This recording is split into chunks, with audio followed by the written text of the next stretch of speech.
So we are here. We're not rolling. Yeah. Oh, I'm so sorry. Click. Welcome to our podcast, War and Freedom Inside Talks with Gazelle and Walid.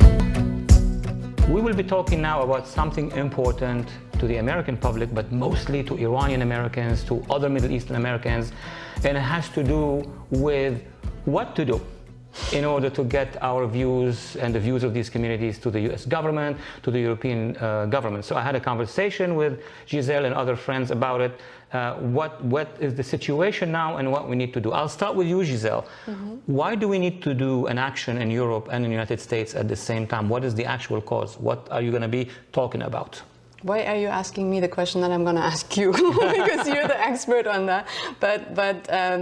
Yeah, let me first ask you, because this is exactly what my question was. We have been, for my dad's case, for hostage cases, because my dad is a US national and a German, have tried to do both sides, but you have a unique perspective of why politically doing both continents is so important on the image of the Islamic regime. So it's 3 years since they kidnapped my dad. And Voice of America is doing a special, 1 hour live special about it, interviewing all kinds of people like lawyers, congresswomen, and having me on the show, which is awesome.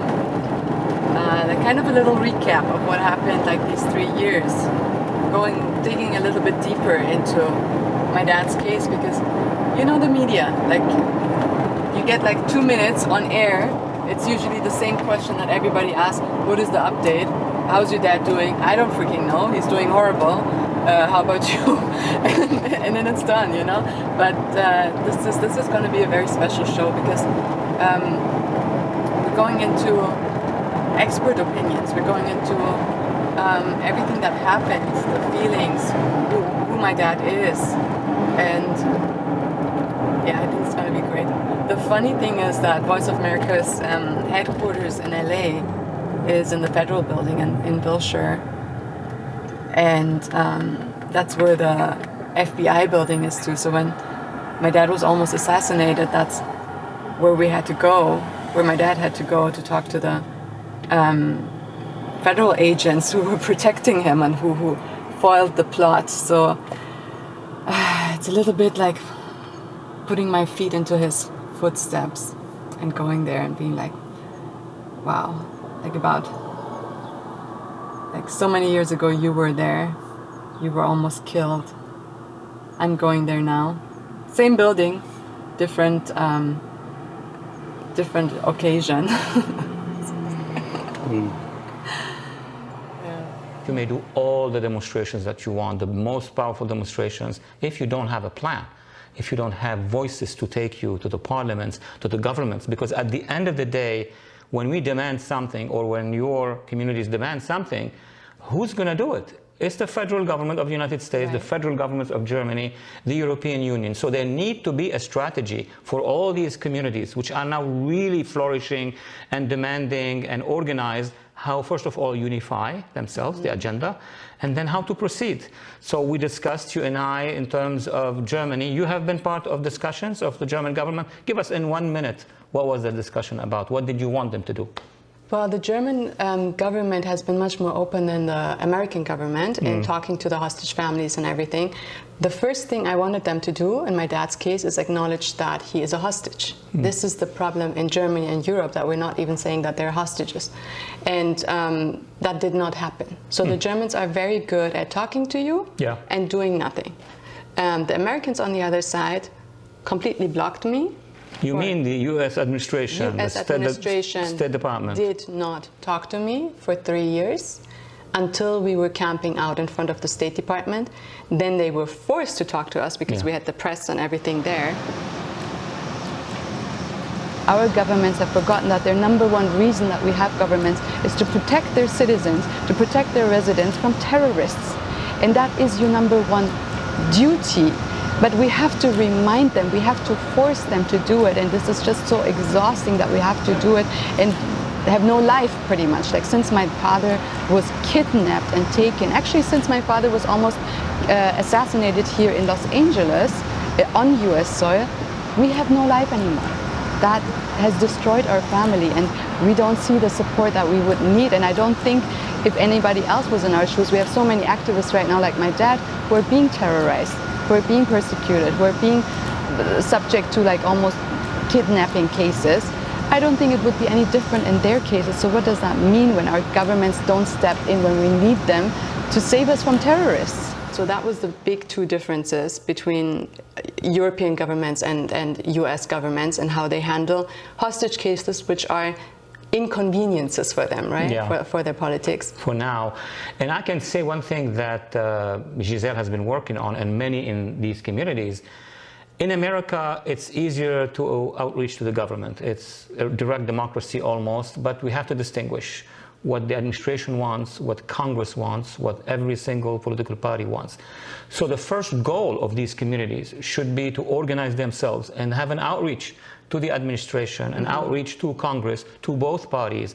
And every single demonstration, I know from Los Angeles to Washington, there are great demonstrations, but they don't coordinate among themselves. I'm not talking about the Iranian Americans, but all Middle Eastern Americans. Their power is exceeding the fact that they are not demand specific matters. Number two, once you reach out to Congress, Congress has a mean, which is hearings and briefings and outreach and letters to the administration to let your goals be understood, not just understood by the government, to feel the pressure of Congress. Now, let's cross together the Atlantic to Europe. Okay. And in Europe, you told me that you have been successful in raising the issue in Germany, but where else you would like to go with this cause?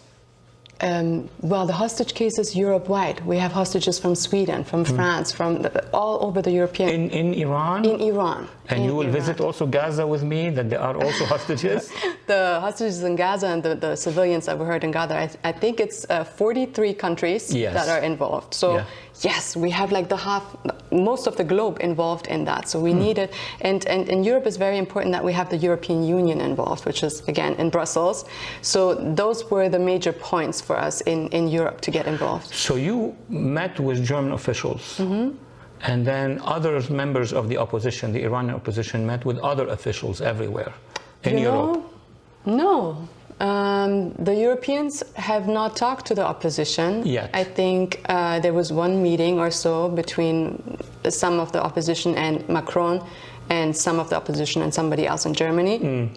Not really open to the opposition yet, inviting them. So here's the option that you need to have, and it's an advice not just to Iranian Americans, but Syrian Americans, Lebanese Americans, Iraqi Americans, Bahraini Americans, all the way to Yemen, all the Middle Easterners. The largest community is Iranian Americans because of their numbers on the ground. In Europe, you have to have two tracks. One track goes straight to the European Parliament.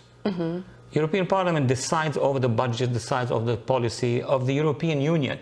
If it's very difficult to go through the European Union, go to the European Parliament. Same thing here. You go to Congress, and Congress takes your message to the administration. In Europe, you go to the European Parliament, Brussels. It's one place. It's not multiple places. And then that Parliament will take the issue to the European Union. And fortunately, your communities, the Iranian American and Iranian European communities, have a presence everywhere. Belgium, France, etc. So two questions. One of them, you talked about how important it is to unify the diaspora inside. So one of the questions is like, what are the specific strategies to do that? The second one is, we have been to the European Parliament for both cases, for the Iran Revolution and for hostage cases. In both of them, they blocked us. Like in the hostage case, we demanded that we have a task force, a European task force. And we were completely blocked by them, and they told us, these are not hostage cases, these are consular cases, which blows your mind. Like, this is not consular, this is a hostage, and we need a special, like we have in the US, we have a special part of the government dedicated to hostage cases. An envoy in the past. Right, an envoy, exactly. And all of the other parts of the government. In the case of listing the IRGC on the terrorist list, the same thing. We went to the parliament says, yes, let's do it. And then we had the council not voting for it, so it hasn't yet happened yet. So when you're saying we have to take it to the European Union, we have to take it to the parliament, and we did both of those things, and they're blocking us, what is our next strategy? To have a mediator, to have an intermediary force that acts under European laws. Because the diasporas are not only in Europe, they are elsewhere. So it's like America, you need to be an American federation. I'll give you an example. In Europe, there are many European foundations that deals with the issue of democracy abroad. They're the ones who are pressuring the parliament. They are the ones who are elevating issues. For example, when there were the attacks against the Kurds in Syria and in Iraq, the issue of Darfur, how did they get to the parliament? These are European foundations, and these European foundations have the power as Europeans and have the budget from the European Parliament to raise issues. And it will be more difficult for the European committees to say no to European citizens. Unlike, for the communities, they can fold them and tell them this is about visa. That's not about visa, this is about oppression. So there is a path. But you asked me earlier a question that is very important. How should Iranian diaspora and other diasporas get organized? And here's the deal, it's a challenge. Is to go to the European institutions and American institutions in the name of a coalition. If it's not the coalition, it will be one NGO trying to deal with a huge issue.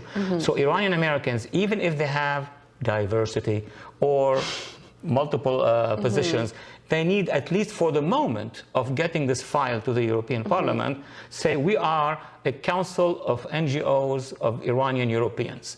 We should have a coalition of NGOs, of groupings that already formed, already having a status. Okay. And there are plenty. And Iranian Americans, Middle Eastern Americans can form NGOs with other European citizens. So now it becomes an internal domestic European issue that neither the Parliament nor the Union can or will block at this point in time. Is it wise to have those ones connected with American ones and have like a coalition that goes worldwide, or should like Europe focus on Europe, America on America? Yeah, you follow the institution you want to engage with. Okay. If it's the European Parliament, they're not going to be interested in American citizens. If it's the Congress, they will be more interested in American citizens. So you're right, that's a great idea. Let's imagine a federation of European NGOs files with the European Parliament. It cannot be ignored. Because the next time the opposition are going to tell those in charge today, you have not responded to our citizens. And democracies are sensitive to this. Same here, a sort of a coalition of Iranian Americans. And if you want to add pressure, that's even going to the higher level, you'll have Middle Eastern Americans also supporting. Right. When Hamas acts and demonstrates, who do they have with them? People who are not from Gaza, who are not even from, you have from Somalia and everywhere, mostly the Islamists or Ikhwan or pro-Iran regime. If the other side is doing this international activity, at least the oppositions to that regime, Iran regime, they need to have an international activity. It would work well, and I conclude on that point, once you have the Europeans in a federation, the Americans in a federation, then you go a level higher and say, now we have the international coalition of all federations. And where would they go? United Nations. So if it's the European Parliament guys, you form a European federation of NGOs. If it's US Congress, you do the same, we follow the law. And if it's an international demand from the United Nations or from the UNESCO or from all of these international relations, you form an international coalition. So no chaos, everything is organized, all the flowing of demands will go through these channels. This is fantastic practical advice. Today, I'm an activist, I'm sitting somewhere in Berlin, in France. How do I start this? Do I start talking to my community, or do I start talking to the NGOs, finding out the NGOs? What is your 1, 2, 3 steps? If you are on a radio program in Germany, you're going to give that advice. You're going to tell them you don't have to start from scratch. You are the NGOs. So spread the information first. Spread so the diaspora knows. Yeah, but then you're going to be courageous and say, all those who believe in this plan, let's have a meeting. Don't ever go to a meeting and say, why don't we think about a plan? Do the plan, suggest it, because that's where the regime can come in. And we're talking to the regime now. They can send their agents, we know who they are, they plan themselves, and they create rifts. We're not going to give you that gift anymore. How? How we're not going to give that gift anymore? By calling on a meeting of organizations over a plan already established. And then if agents of the regime are sitting in there, they know our plan, but it doesn't matter anyways. It doesn't matter at this point in time. Right. They know, but it would matter if you throw the call to the community, they would stop it. But if you are there, you are actually given an option to the good guys to join you, and the bad guys won't know what to do. Okay.